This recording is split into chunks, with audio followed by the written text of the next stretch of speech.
Stand by. R1. A system tone will be heard when your request has been accepted. To cancel your question, this conference is being recorded. Cette conférence est enregistrée.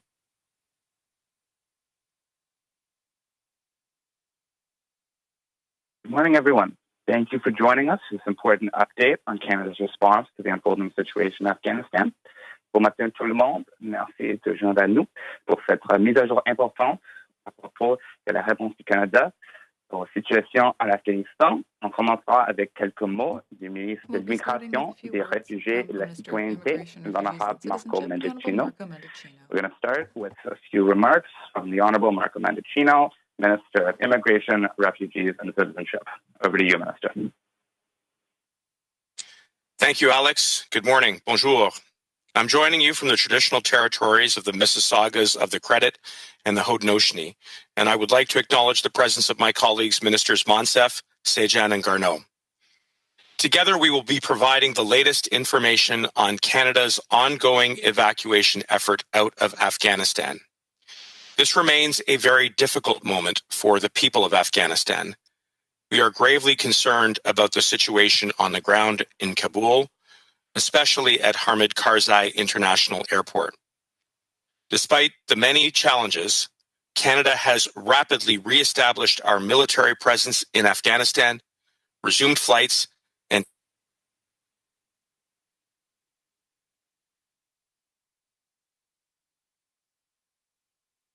l'audace fermement porté son aide pour évacuer autant de personnes que possible dans le cadre de points aériens avec nos along with our allies.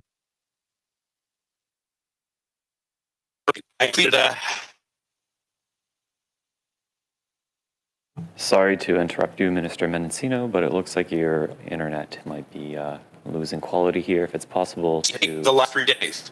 Repeat your last phrase.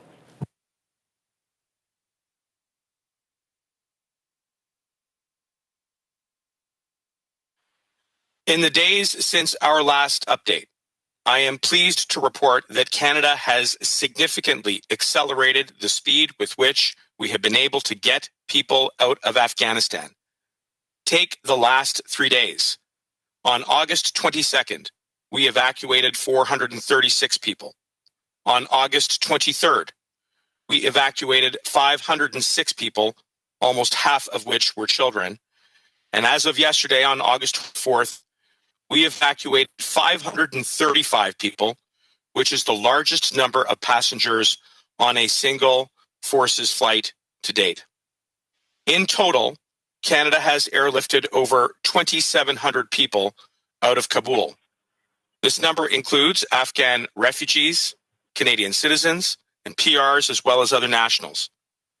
So far, over 1,000 Afghans have arrived safely in Canada, and over 300 have now finished their quarantine period and are meeting their new communities. This is a remarkable feat, thanks to the incredible efforts of our armed forces. Pour être clair, tous les demandeurs en vertu de nos mesures d'immigration spéciale continueront de rester admissibles qu'ils demeurent en Afghanistan ou non. People will be eligible. When we first announced our evacuation operation under the Special Immigration Program, we said it was our objective to help to evacuate several thousand Afghan nationals who supported the Canadian mission along with their families. We hope to add to the numbers that we have already evacuated by keeping boots on the ground and flights in the air for as long as possible. Minister Sajjan will have more to say on our military operations. At the same time, my department is working tirelessly to support Afghan refugees. We have mobilized our entire global network, and this operation is our #1 priority. We are processing applications quickly and have now approved over 2/3 of all of the applications we've received. We've removed all of the red tape without jeopardizing security, and we are staying in contact with those who have applied. We're following up with emails and calls and issuing bulletins to provide guidance on where to go, when to arrive, and how to stay safe. There remain significant challenges on the ground, however. We know that despite the fact that we have been issuing visas and letters to help ensure safe passage, that the Taliban controls checkpoints. Reiterate once more our clear expectation that those wishing to leave Afghanistan be permitted to do so safely. Once the coalition withdraws, the military evacuation will conclude. Yet our support for the people in Afghanistan will continue and will increase as we transition to the next phase of the operation. Le Canada réaffirme son engagement envers le peuple afghan, notamment au titre d'un effort humanitaire renouvelé avec ses partenaires internationaux. Dans les semaines et les mois à venir, nous continuerons à travailler en étroite coordination avec nos partenaires internationaux sur cet engagement humanitaire plus large. Let me be clear. We will continue to support Afghans wishing to resettle in Canada after the military evacuation concludes.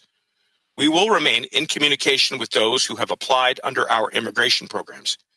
We want to assure everyone who has applied and has been approved that your visa will remain valid after the coalition withdraws. We have also been scaling up resources to our operations center, which manages the requests to the designated inbox, and we have established a hotline that is available in both official languages as well as Dari. We are also supporting our international partners on the ground efforts and communicating with evacuees.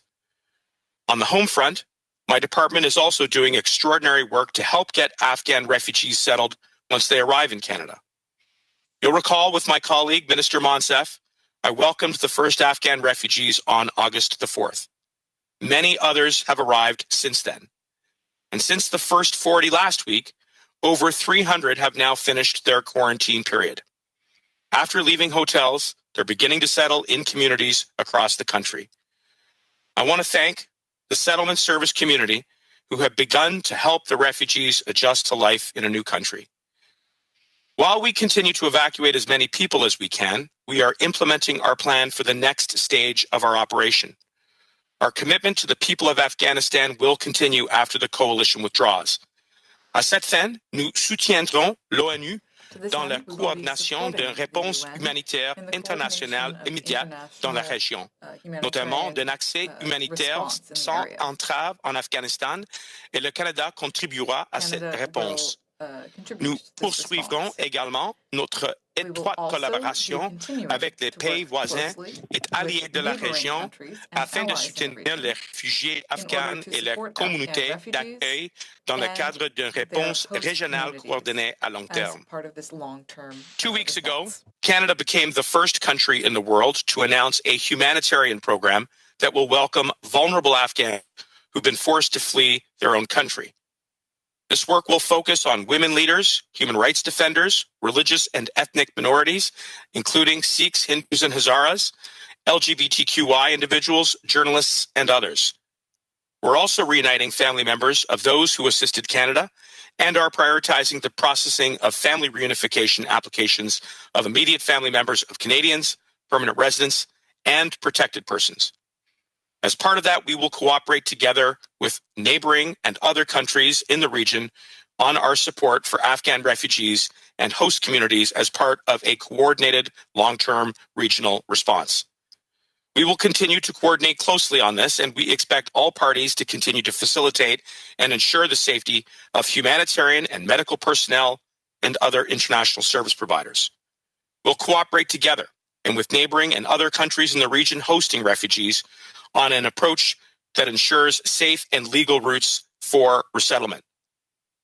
Pour l'instant, les ressortissants afghans qui ont besoin de communiquer avec nous au sujet de mesures d'immigration spéciale peuvent appeler notre ligne téléphonique dédiée disponible au Canada et à l'étranger. Nous acceptons les frais pour les appels à frais virés ou les appels avec inversion des frais afin de fournir autant d'aide que possible. Les demandeurs peuvent également utiliser notre boîte de messagerie électronique dédiée pour toute demande de renseignements sur les mesures spéciales et nous continuons à répondre à des milliers de courriels chaque jour. Finally, I want to express my solidarity with the people of Afghanistan and the Afghan diaspora here in Canada. I can only imagine the past and the anguish of these last number of days and weeks, and we are grieving with you and we are supporting you. As we prepare to welcome the 20,000 Afghan refugees as part of our overall humanitarian resettlement effort, I know that Canadians will open their homes and their hearts. We are a compassionate people, and we will be there for you. My own department has been flooded with offers, from a couple offering to host an Afghan family in their spare bedroom to a psychologist offering to help with crisis counseling. And this is just the beginning. I want to conclude with a story that reminds me of what all of this is about. This week, Hassan Sadat and his family finished their quarantine and met their neighbors for the first time. What was my first impression when I landed in Canada? Said Hassan. I just saw that everything is calm. Hassan and his family are already putting down roots in their new community, taking walks around the neighborhood and playing in a local park. His 4 children will be starting school this fall, and they already have big dreams. The eldest wants to be a judge, he said, the second a prosecutor, the third a police officer, and the youngest a doctor. While they may be grateful to be in Canada, I can say that we are grateful to have them. Thank you, Hassan. We're lucky to have you and your family. With that, I will turn it back over to Alex. Thank you. Merci.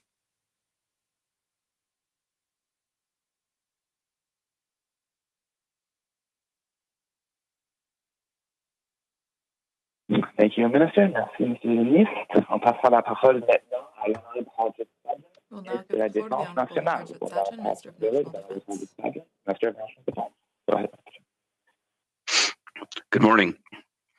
I would like to acknowledge that I'm speaking to you from the unceded territory of the Coast Salish peoples, including the Musqueam, Squamish, and Tsleil-Waututh First Nations. Today, I want to provide an update on the situation in Afghanistan and what Canada continues to do to bring Canadians and vulnerable Afghans to safety. Canada is part of a 13-nation air bridge out of Kabul, and we are working with our allies to evacuate as many of our citizens and vulnerable Afghans as possible. We continue to work together to keep our planes constantly flying in and out of Hamid Karzai International Airport. And since my last update on Sunday, I can report that the Canadian Armed Forces have flown 3 additional flights carrying hundreds of passengers to safety, many of them women and young children. On August 22nd, the Royal Canadian Air Force evacuation flight transported 436 Canadian citizens and Afghan nationals out of Kabul. Hundreds of those passengers have already landed in Canada. And on August 23rd, another RCAF evacuation flight left Kabul with over 500 people on board, bringing them to safety and to a new life. And just yesterday, an RCAF flight transported 530 people out of Afghanistan.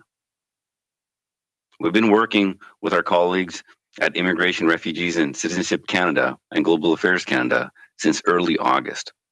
And since then, we have evacuated about 2,700 people from Afghanistan. The vast majority of these people are coming to Canada. And this includes many Afghan interpreters and locally engaged staff who worked with our troops. They had our backs, and now we have theirs. We have been working with our veterans groups who have connected us to their former Afghan staff. These groups have made a crucial difference on the ground and saved many lives. Canada's Special Forces operators continue to work tirelessly inside and outside the confines of the airport to bring as many Canadian citizens, permanent residents, eligible Afghan nationals as possible to the airport for evacuation. I'd like to take a moment to note our close and excellent collaboration with the United Kingdom's Armed Forces, who have worked especially closely with the Canadian Armed Forces on the ground. These are still desperate people in horrific conditions near the airport. And the security situation is becoming more dangerous with each passing hour. Crowds near the airport have grown. As a result, the gates have had to remain closed for safety and to allow those inside the airport perimeter to be evacuated. Taliban checkpoints in surrounding areas have prevented many from reaching the airport. And despite these obstacles, our Canadian Armed Forces members have been working to get Canadians and Afghans destined for Canada into the airport and make sure they can board Canadian and allied airplanes. They're working in directly with IRCC and Global Affairs Canada partners, advocacy groups, and local contacts to help Canadians and vulnerable Afghans access the Kabul airport. Now, people are exhausted outside, despairing and afraid. And not surprisingly, violence has become even more common. And this suffering is exactly why we are pushing our people and our aircraft to their limits to make sure we can get as many people out of Afghanistan as humanly possible.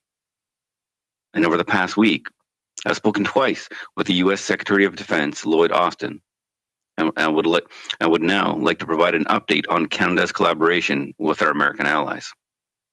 Now, with nearly 6,000 troops, the U.S. Armed Forces have maintained control of Hamid Karzai International Airport since mid-August. Yesterday, the U.S. confirmed it remains their intention to end their mission on August 31st. Their personnel, assets, and aircraft will be withdrawn from the airport by that date. Now, as the 13-nation air bridge is led by the Americans, they must maintain control of the airport until the end of their mission and be the last to leave. Drawing down a mission takes considerable amount of time. It is not done overnight, and it comes with significant risks. As the Americans finalize their drawdown to meet their deadline, partner nations, including Canada, must draw down our troops, assets, and aircraft ahead of the Americans. Now, these moves are necessary for the U.S. to safely maintain control of the airport until they depart. And these are the parameters we are working within. From the beginning of this mission on August 4th, we have been able to bring thousands of Canadian citizens, permanent residents, and Afghans to safety and continue to do so as we speak. Though the situation is challenging, we remain dedicated to evacuating as many people as we can in the limited time we have left. This means more Canadians and vulnerable Afghans will be evacuated, but it will take some time before we know the exact number. Our 12 partner nations will also continue to evacuate foreign nationals, including Canadians and Afghan nationals destined for Canada. I know the people of Afghanistan. Our work to support them is not done. Canada will continue to work with our international partners to aid the Afghan people. We will be a safe haven for thousands of Afghans who want to seek refugee status in Canada. And we will remain committed to assisting Canadians, permanent residents, and Afghans who work for the Canadian Armed Forces, whether they remain in Afghanistan or in a third country.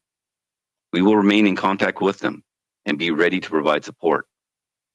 In the coming months, helping them will remain our focus. To the thousands of Afghans coming to Canada, I want to say this. You will make our country a better and stronger place. Not only are you safe here, this is home. And finally, I want to thank the women and men of the Canadian Armed Forces and the Department of National Defense who have worked tirelessly to bring thousands of women, men, children to safety here right back to Canada. You have gone above and beyond to help Canadians and Afghans in need. You are saving lives. And I know you remain hard at work to evacuate as many people as possible. You have put your heart and soul into this mission. And I know that it has not been easy. While we have watched these heartbreaking images from continents away, you are witnessing them in person.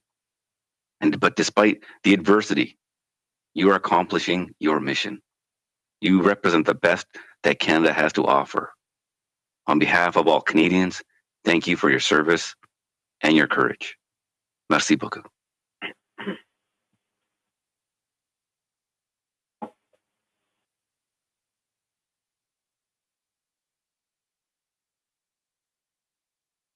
Mr. Minister. Merci, Monsieur le Ministre.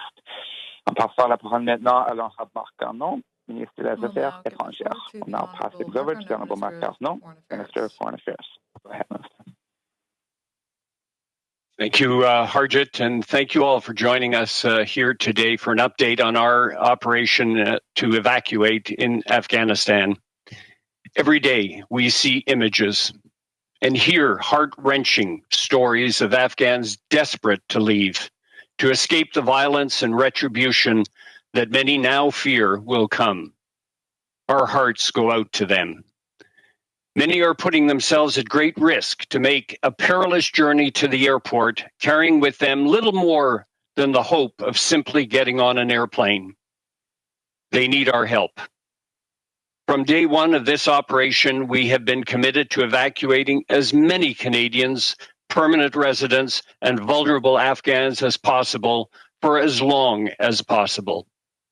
So far, as my colleagues have said, we've evacuated over 2,700 people. Many of them will begin soon new lives in welcoming communities across Canada. We thank the Canadian Armed Forces personnel and consular and immigration officials who are all working around the clock to facilitate the transportation of as many people as possible. We are racing against the clock.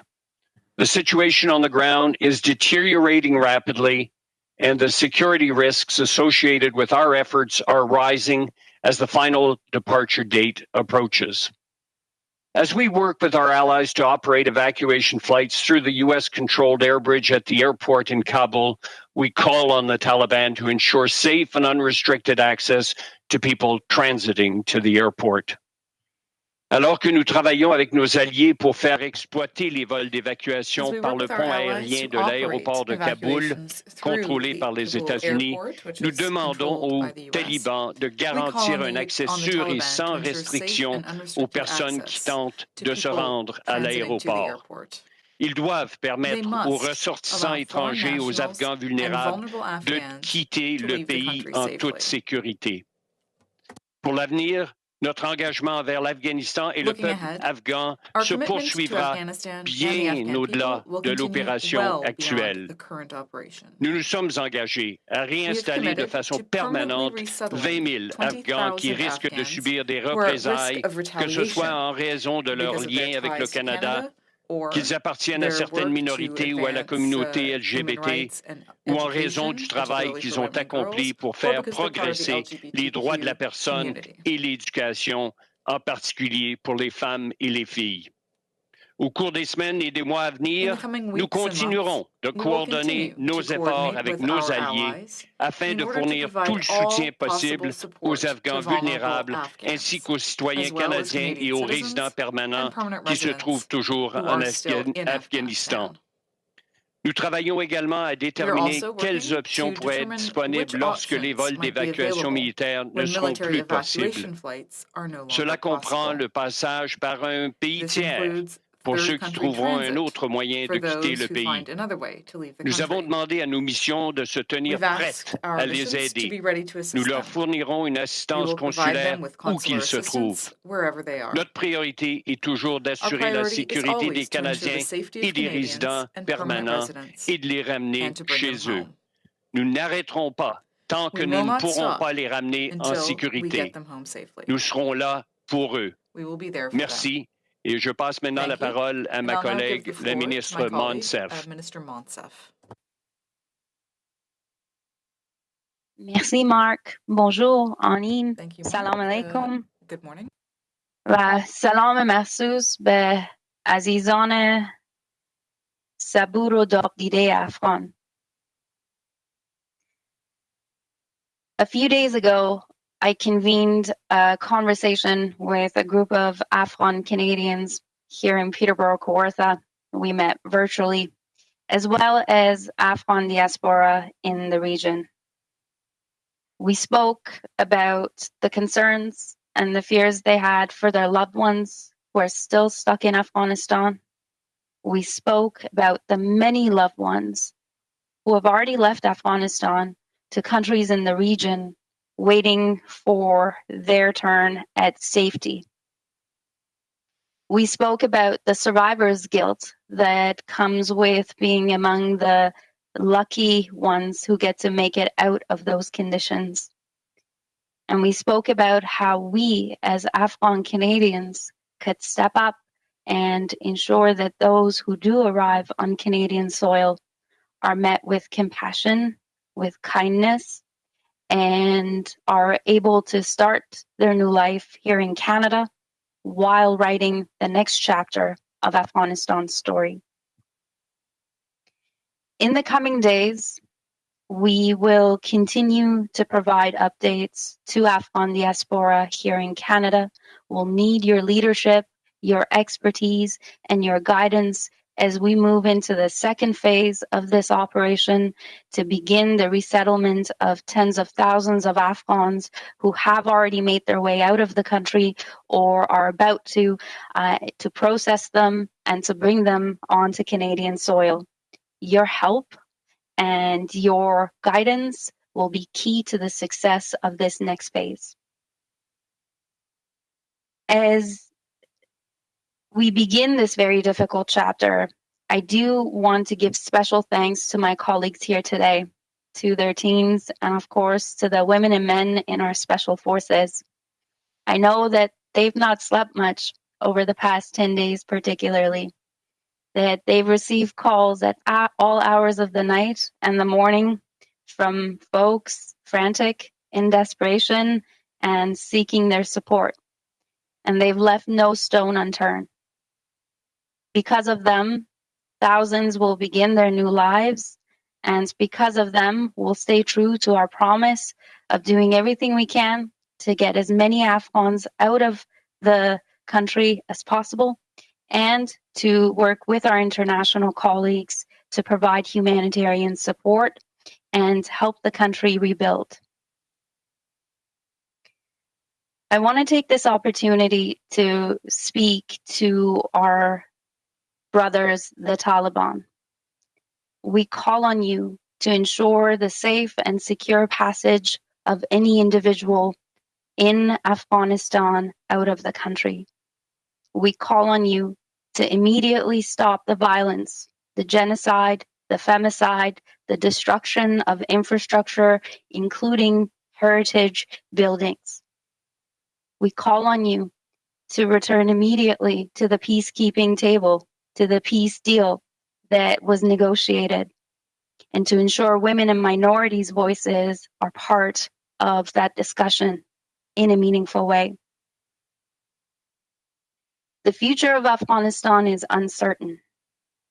Some things haven't changed. The Taliban are in charge, and the dust is yet to settle. Many are mourning the loss of loved ones, but so much has changed. The population is more educated than ever. With access to these devices, Afghans on the ground are able to connect with billions around the world, and millions of Afghans, diaspora, who have already resettled around the globe are rising and amplifying their voices. There's a constitution in place with effective leaders who are using their voice to ensure that the hard-won gains of the past 20 years are not lost. As you've heard all my colleagues say here today, Canada will not turn our back on you. We will continue to be there, particularly to ensure that the voice of Afghan women and girls and minorities are heard and are shaping the future of the country. Here in Canada, we'll continue to welcome our new Afghan neighbors into our communities, as we always have. We recognize that those who are getting off those flights carry a certain kind of survivor's guilt, as they have had to watch many waiting for a seat on these planes as they've said goodbye. They'll need our support. They'll need the same humanity and kindness that Canadians show every time one of their neighbors is in trouble.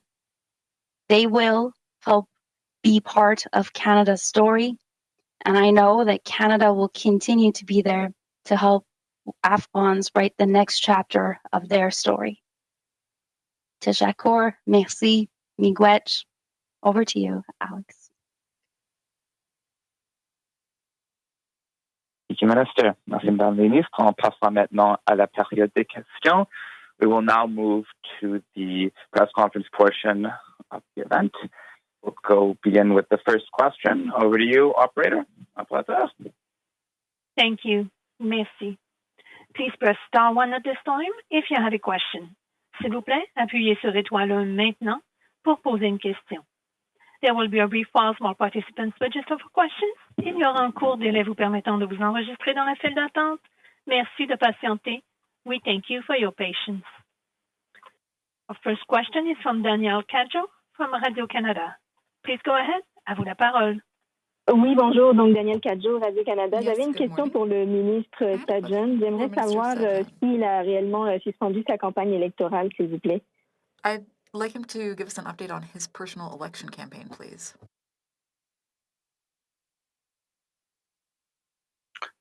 I've been focused solely on getting as many people, Afghans out of a perilous situation. My campaign team has been working and managing the campaign while I keep my sole focus on this very important initiative. Thank you. Thank you. Thank you. Three. Oh, go ahead.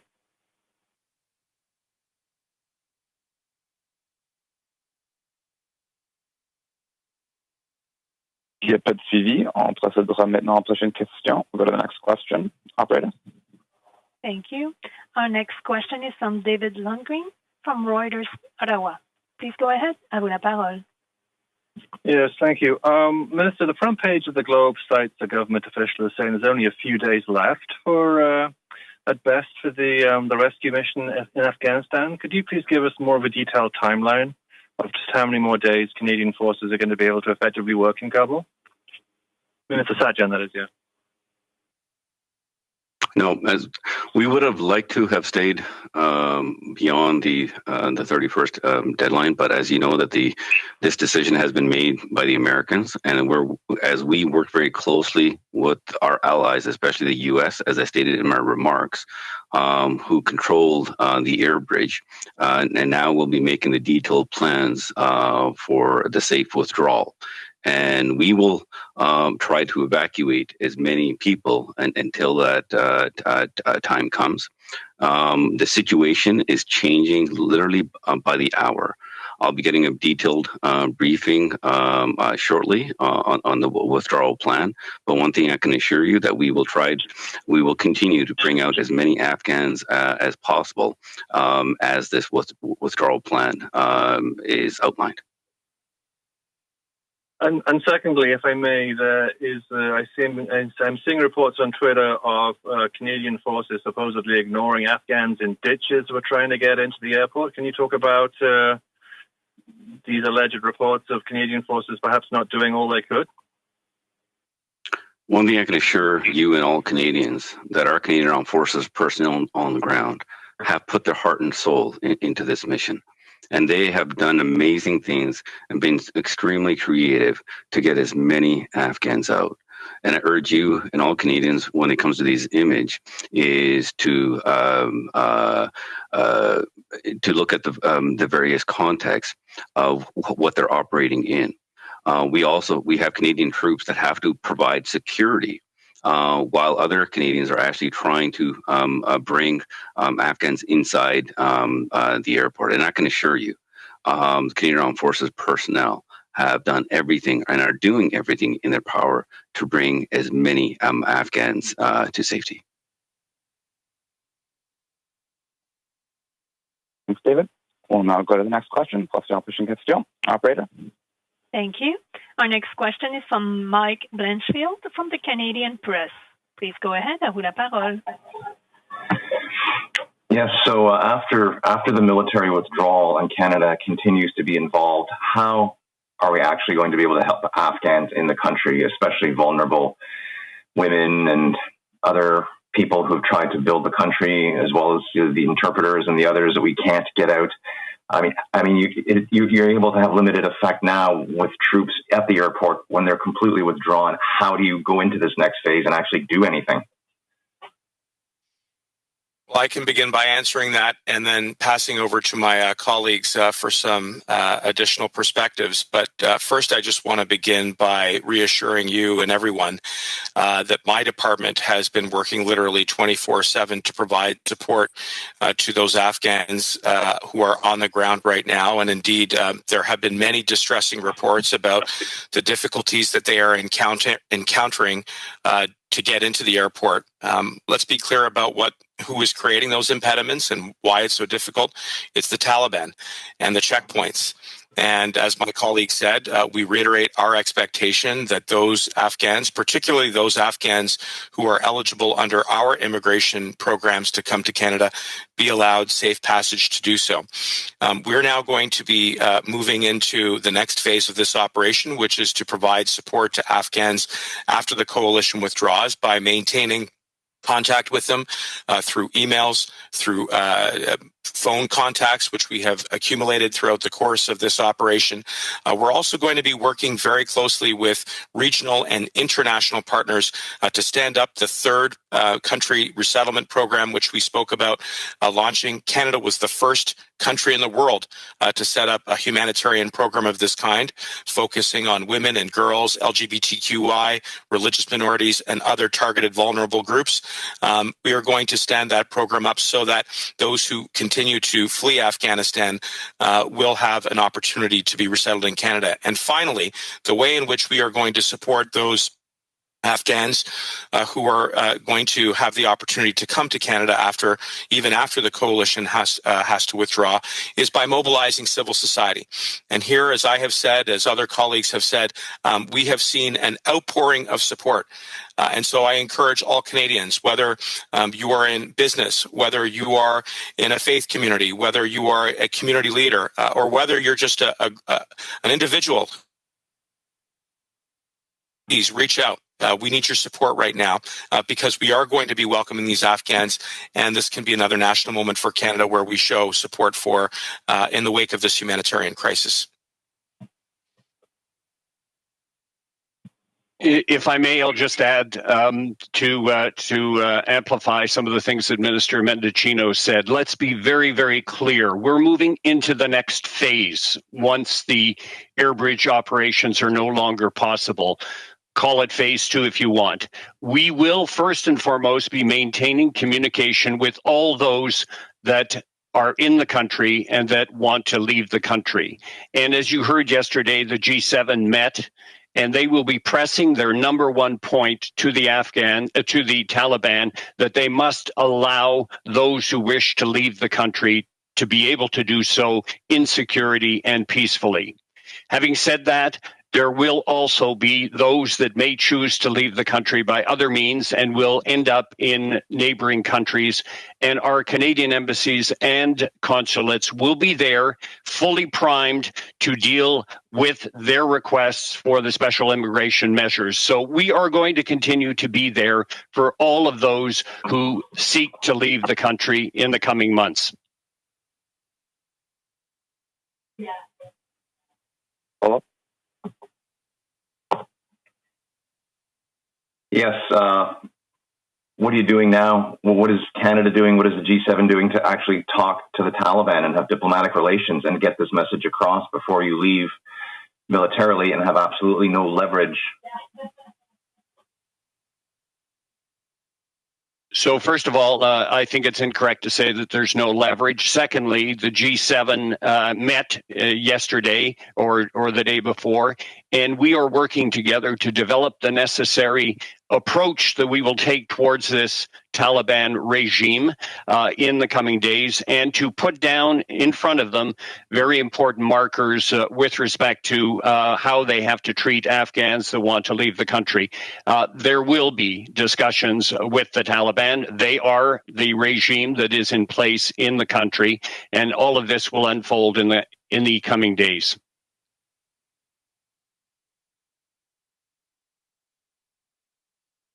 Thank you.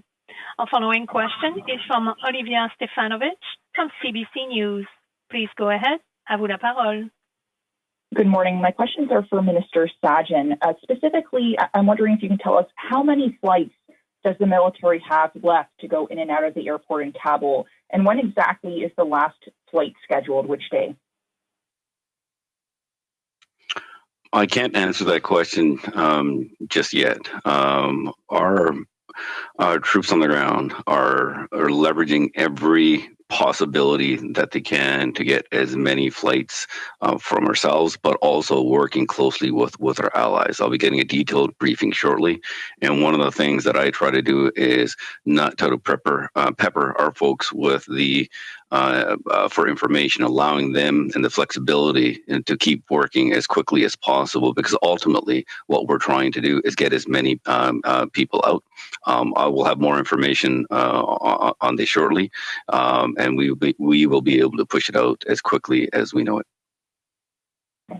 You know, you said in your opening remarks that the military is going outside the gates of the airport to help people, but advocacy groups say they haven't heard of a single example of buses or helicopters organized by the Canadian military to help escort people to the airport. So has this actually happened? And if not, why not? As I said earlier, when we came into Kabul, that we have given the flexibility to our troops on the ground, especially our special forces, to come up with various options so they can act very quickly. And it's because they have been working closely with our allies outside the wire, coming up with very creative methods to not only contact but bring Afghans in, is the reason why we have been able to ramp up our numbers. I'm very proud of the work that they have done, and I can assure you that the work that they have done outside the wire has been, and including even inside, has been very perilous. But they have been taking these risks because they know how important this mission is. This is about saving lives, and that's exactly what they have done. And they will continue to do so until they can, until our last aircrafts leave. Thank you.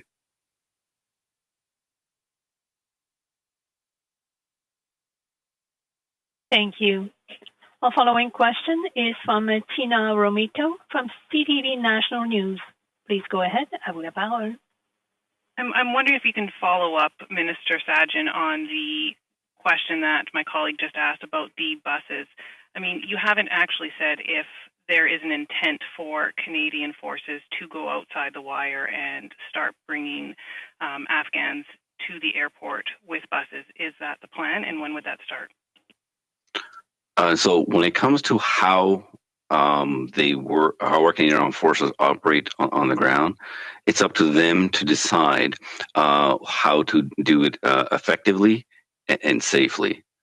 They have used many different methods in terms of to get Afghans to safety, and I'm not here to question or give advice to them. Once we give them a mission, one thing that I know when it comes to all our Canadian Armed Forces, especially our special forces, they have the training, the flexibility, and to understand the situation on the ground to accomplish that mission.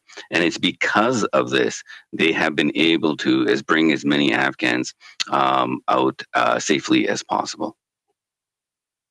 I have a follow-up. This is for Minister Monsef. In your statement, you referred to the Taliban as our brothers. Can you clarify your remarks? Is this an indication of the government positioning softening on the Taliban? Hardly. The Taliban are a terrorist group, and yet they claim to be Muslims. We're calling on them to immediately allow for the safe passage of any individual who is in Afghanistan out of the country. We are calling on them to immediately cease the violence, the femicide, the genocide, the rapes, the lootings, and to return immediately to the peace negotiation table in an inclusive and meaningful way. If they will ever be recognized as a legitimate party, this is the starting point. The reference to brothers is a cultural reference, of course, but let me be very clear. We do not support the Taliban. We are horrified that the hard-won gains of the past 20 years are at stake like this and being eroded like this. We are horrified that our women and men in uniform had to move forward with a difficult operation that was only made more difficult by their actions.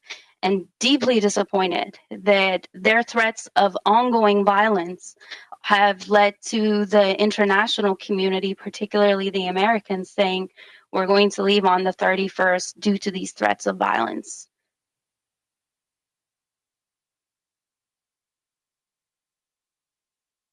Thank you. Merci. Notre prochaine question nous vient de Olivier Lefebvre de Radio-Canada. À vous la parole. Please go ahead. Olivier Lefebvre from Radio-Canada. Merci. Ma question serait pour le ministre Mendicino. Il y a des associations communautaires, des organismes qui sont débordés d'appels. Ils veulent être mieux guidés pour savoir comment les réfugiés peuvent venir s'installer, demandent de l'aide pour être assistés là-dedans. Il y a une confusion qui règne. Donc, j'aimerais savoir, est-ce qu'il y a un protocole clair de prise en charge des réfugiés qui arrivent au pays? Oui, merci pour la question. Et tout d'abord, je veux remercier tous les organismes, tous les personnes qui veulent soutenir les réfugiés pendant le processus de réinstallation.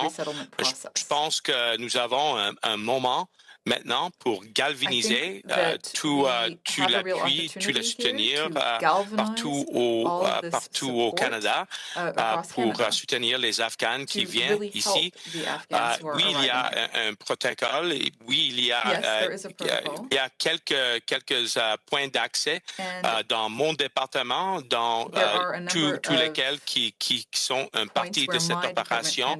Il y a une hotline, il y a un website pour les organismes qui veulent contribuer à nos efforts.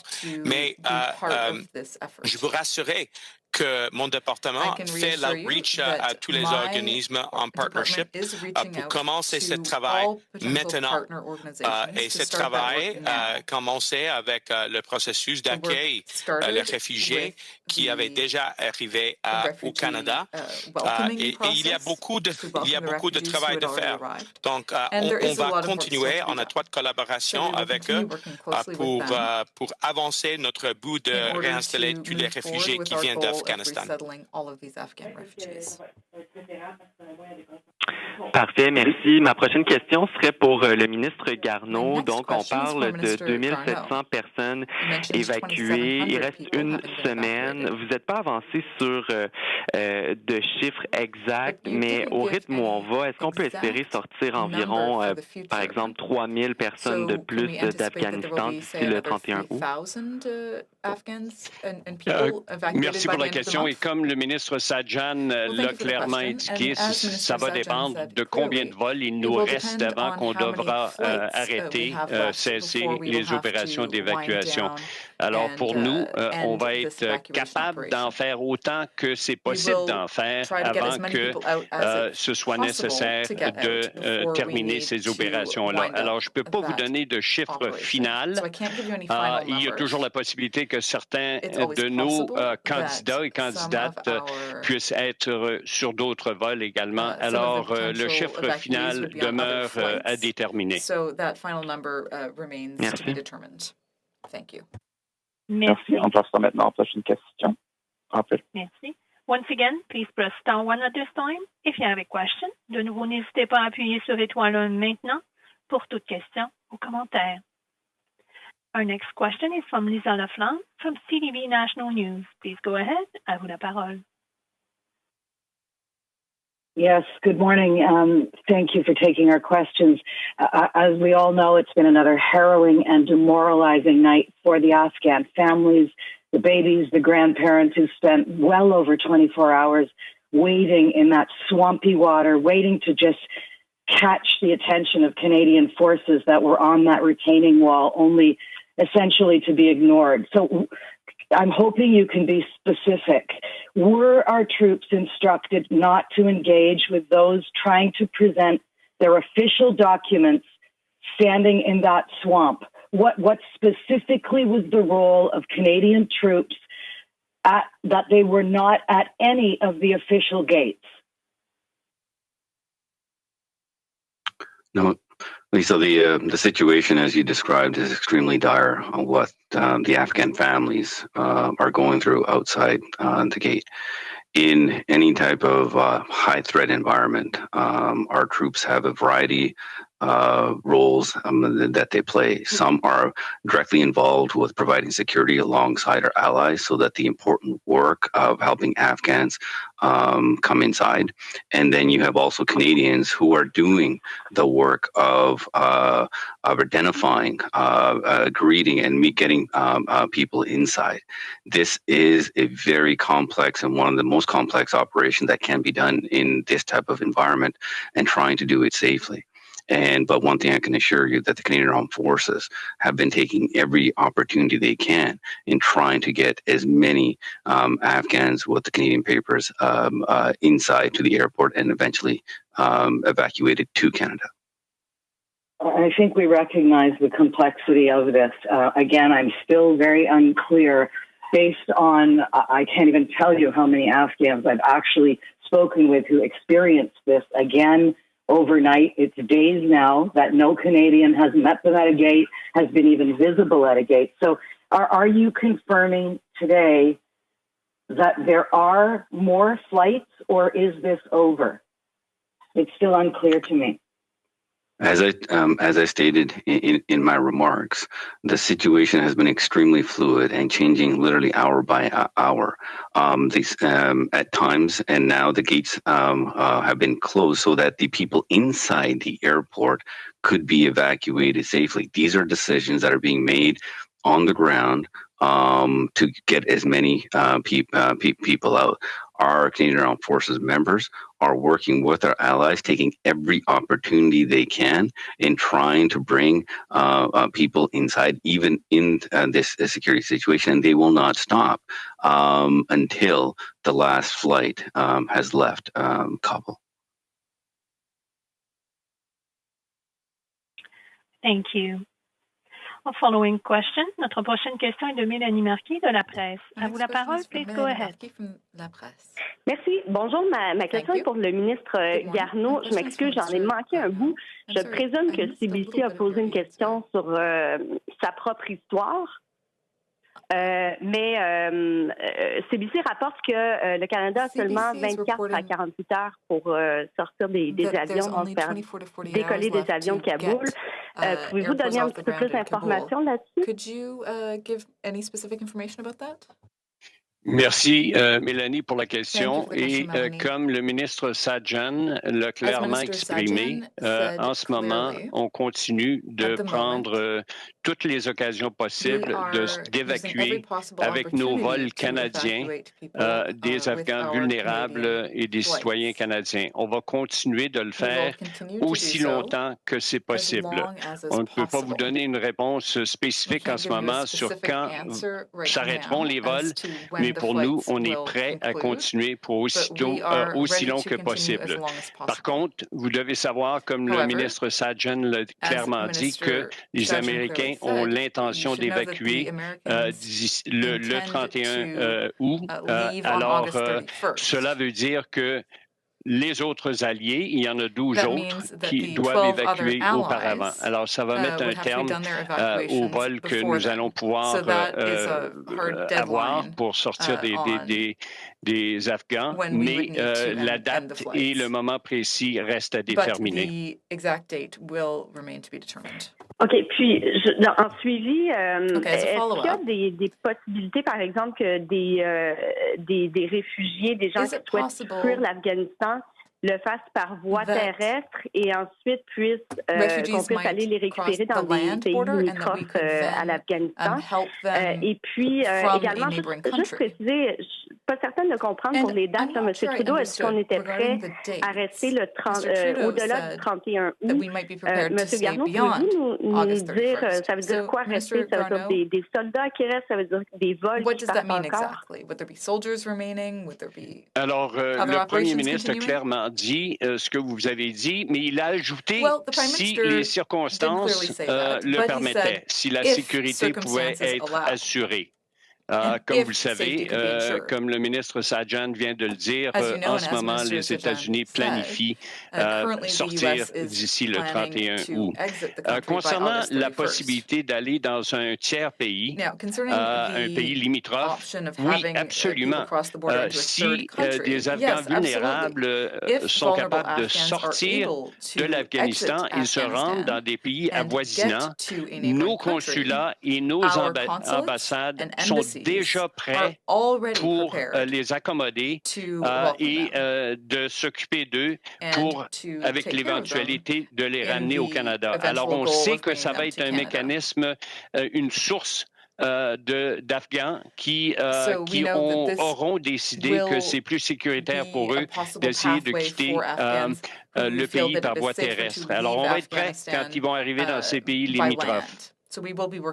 Et juste sur la dernière question, je peux ajouter que nous avons déjà commencé de travailler ensemble avec l'ONU et des autres partenaires internationaux pour commencer le travail d'accueil les réfugiés qui avaient la capacité de sortir l'Afghan pour commencer le processus d'accueil ces réfugiés dans notre programme spécial humanitaire.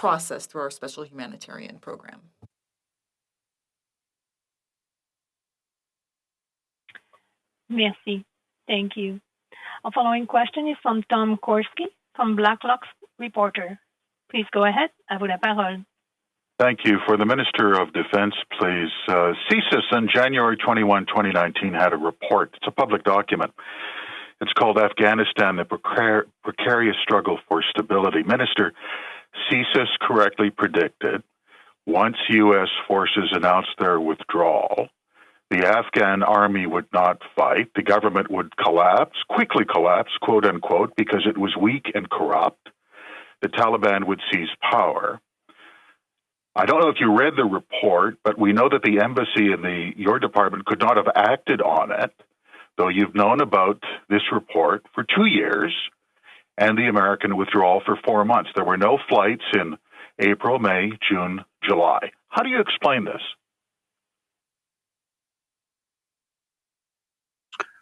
When it comes to any type of intelligence situation like this is something we monitor very closely with our global affairs colleague. In fact, Minister Garneau and I were monitoring the situation, and this is the reason why, as I stated for you in my previous press conferences, that we had our Canadian Armed Forces members on the ground at the embassy earlier this year for this very reason, so that we can guarantee the safety of our people. And this is one of the reasons why we were able to quickly transition into a plan of getting our interpreters out. In fact, from the time that the American first flight had departed, 4 days later, the first Canadian flight to bring Afghans home to Canada had started. It's because that we work very closely with our allies, monitoring this and the situation. We were able to get this quick action. Now, also, let's keep in mind that we have not had a footprint on the ground in Afghanistan with a military footprint since 2014. But because of the work that we do with our intelligence agency, we were able to have our military personnel on the ground. And it's because of them we were able to take the appropriate action and the quick action that has been taken to place to date. Thank you. And Minister Monsef, I'd like to follow up on this brother business. Frankly, if there's some cultural nuance here, I'm not getting it. I've never heard you refer to a Muslim Canadian member of the Conservative Party as your brother. Everyone is aware of the Taliban's human rights atrocities. It's just a really jarring phrase. Do you just want to walk that back now? Could you just take that back? Or do you really think the Taliban are our brothers? I think this whole situation is jarring, sir, that there are terrorists taking over my beloved ancestral land. In terms of the terminology, if you go to masjids across the country, Muslims refer to one another as brothers and sisters. So, rest assured, I continue to believe deeply that the Taliban are a terrorist organization. Our government believes so. We'll continue to protect women, Hazaras, Shias, Hindus, Sikhs. We'll continue to do everything we can to get as many people out of their grasp in Afghanistan And we'll continue to do everything we can with our global partners to make sure that the hard-won gains of the past 2 decades are not lost to these individuals whose mandate is not to govern. Their mandate is to oppress and to kill, and we condemn that entirely. Thank you. Our following question is from Olivia Stefanovic from CBC News. Please go ahead. À vous la parole. Hi, Minister Sajjan. I just have a follow-up again on the timeline. The UK is reporting that it has hours left, and I'm just wondering if you can clarify whether that fits with Canada's timeline as well. Can you give us specifics, please? I can't give you the specifics exactly just yet because I haven't been thoroughly briefed on the timeline for it. But as this situation when we came in has been, we've been operating literally hour by hour as the situation changes. When we have made the adjustments, and now once the U.S. have made their decision to have all their forces out by the 31st, the planning for the withdrawal has been done in earnest. We obviously have all the nations who've been part of that air bridge have to be out, an orderly withdrawal. And then when it comes to the exact time frame when this is going to take place, it will be happening soon. But the exact time frame, I don't know. But until then, we will continue to try to get as many Afghans out of the country as possible.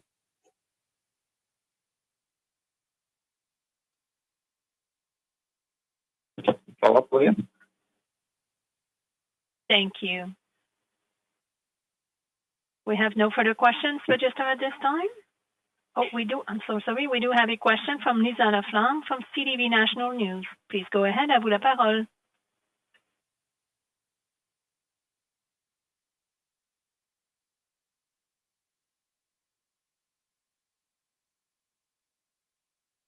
Oh, yes. Sorry about that. I was muted.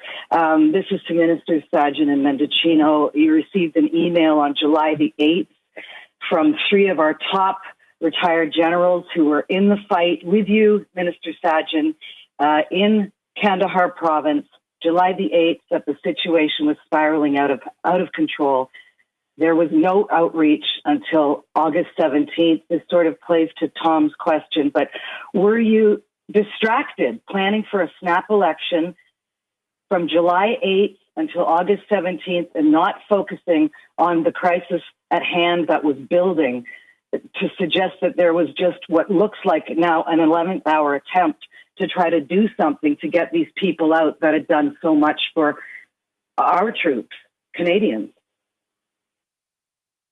Lisa, I'll talk about the security portion of that question.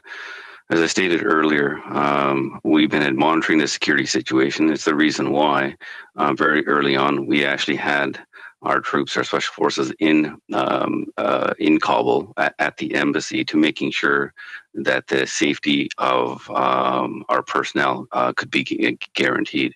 And it's the reason why we were able to ramp up the evacuation for this. And in terms of our former commanders in Afghanistan, I have been talking to them quite often, not only keeping updated, but the work that they have done with us is the reason why we've been able to get as many Afghans out, and that work will continue. And when it comes to our interpreters and Afghans, yes. Not only have I've served alongside these commanders, but also served alongside those interpreters as well, and many interpreters we will continue to help to bring out the ones that weren't not going to be able to bring out at this time. That work will continue until everybody is out, and I'm sure that Minister Mendicino has more to say on that.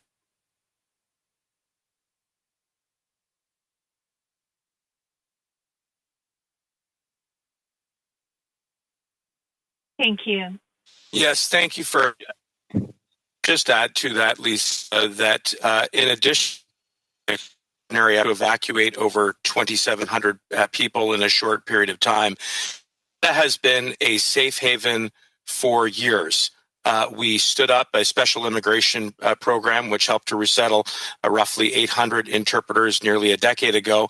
And we have continued to accept Afghan refugees throughout the entire period, year after year, thanks to our robust asylum system. That, coupled with the work that we will continue to advance even after the coalition withdraws, will allow us to continue to provide corridors of protection and resettlement opportunities for Afghan refugees. And that is work that I am looking forward to, and indeed our government is looking forward to doing in collaboration and with the support of all Canadians. And if I may, I'd like to add. Go ahead. May I ask? May I add just a third point? Even though we're in an election, we continue to be the ministers responsible for our different respective portfolios. And we're very proud of the work that we are doing within those portfolios, because we have a responsibility, even though there may be some election going on. So I can assure you that we and our departments are working completely dedicated fashion to make sure that we address this very difficult situation in Afghanistan. Just as a follow-up, if I may, we're hearing there could still be up to 1,000 Canadian citizens still on the ground there. If you could confirm the number you're working with. And also, what specifically do we tell the Afghan families? What do we tell them today, now that they've had to leave those gates and that swamp? What do we tell them today on what they should do next? What is the messaging to tell these people who have been living off these texts that they've been receiving from IRCC? Well, I'll take the first part of that latter part of your question, Lisa. We will stay in constant contact with every Afghan who has applied and who is trying to get out throughout the remainder of the military evacuation operation. As I said, we are going to continue to provide information and support to them on the ground, giving them guidance on where and when to go and how to stay safe. We're going to work very closely with our regional and international partners so that those who have the capacity to exit Afghanistan will be able to be resettled through our humanitarian program. And that is work that we are pouring all of our energy into, not just within government, but right across the country, Lisa. And as you saw with Operation Syrian Refugee, and as we've seen time and time again, Canadians will be there to support Afghans as they begin the next chapter of their lives here in Canada. And we have already seen the fruits of that labor start to take foot. I mentioned on August 4th, we had an expectant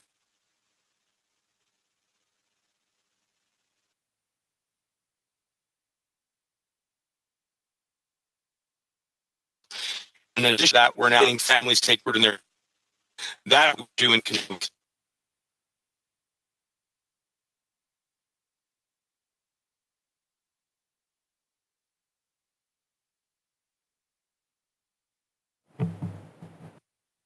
Thank you.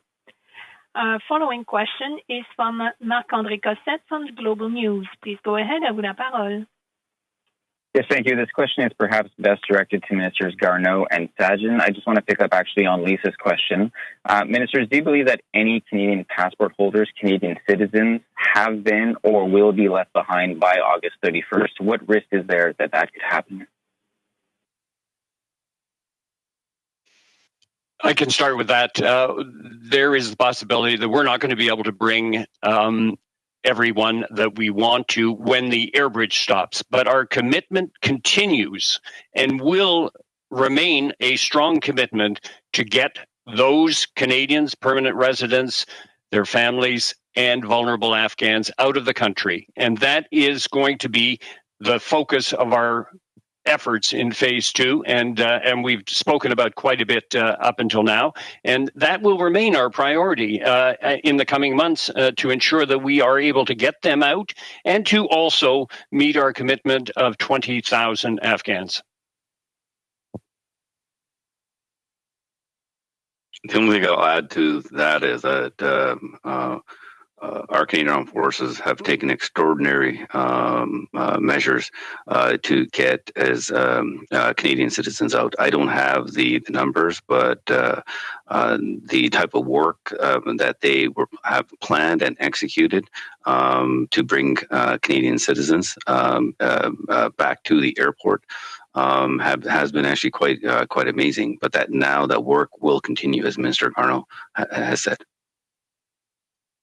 Thank you. And my follow-up is for both Minister Sajjan and Mendicino. Minister Mendicino, that was a moving story you shared at the very beginning of this press conference about Hassan and his family as they begin to settle in Canada. But Canada has only resettled a fraction of the Afghans who showed incredible courage in supporting our troops in their mission.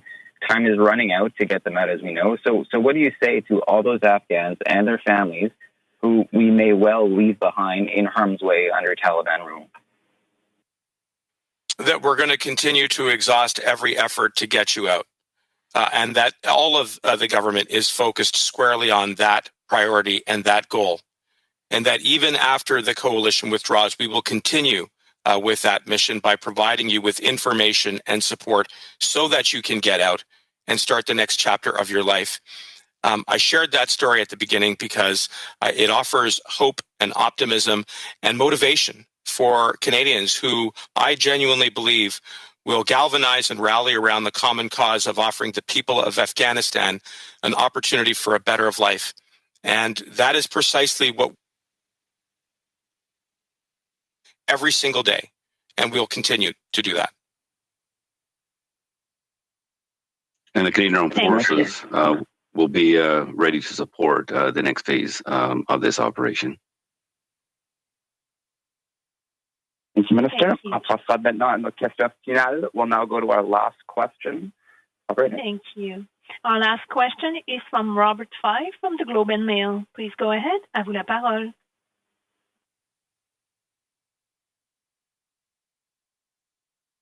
Mr. Fife, your line is open. You may proceed with your question.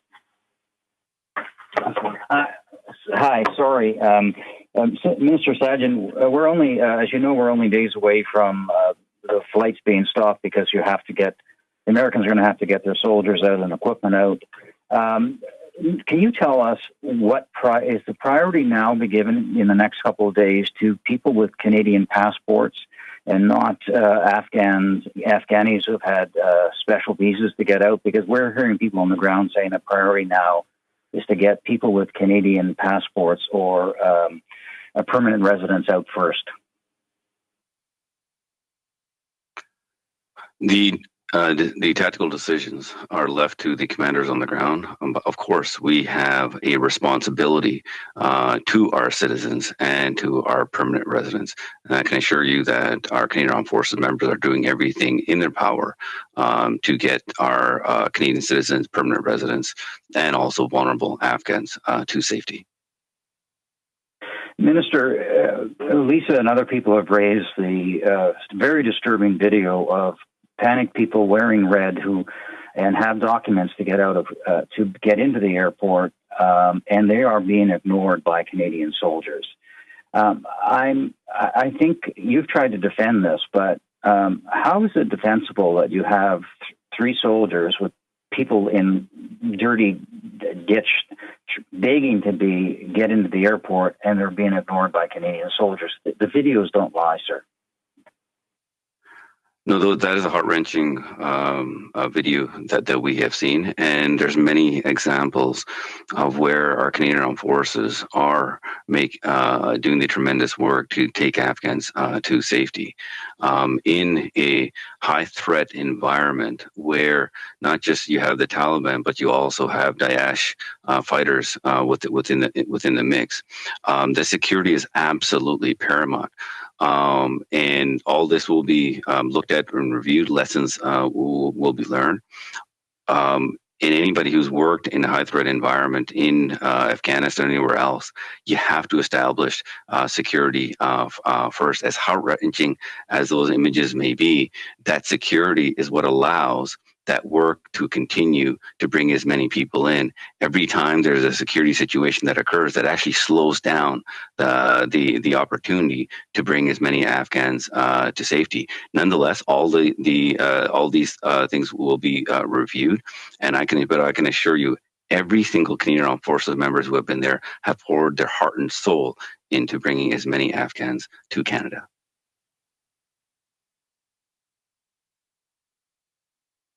This now concludes the press conference. Ceci met fin à la conférence de presse. Happy Wednesday, everyone. Thank you. Merci. The conference has now ended. Please disconnect your lines at this time, and we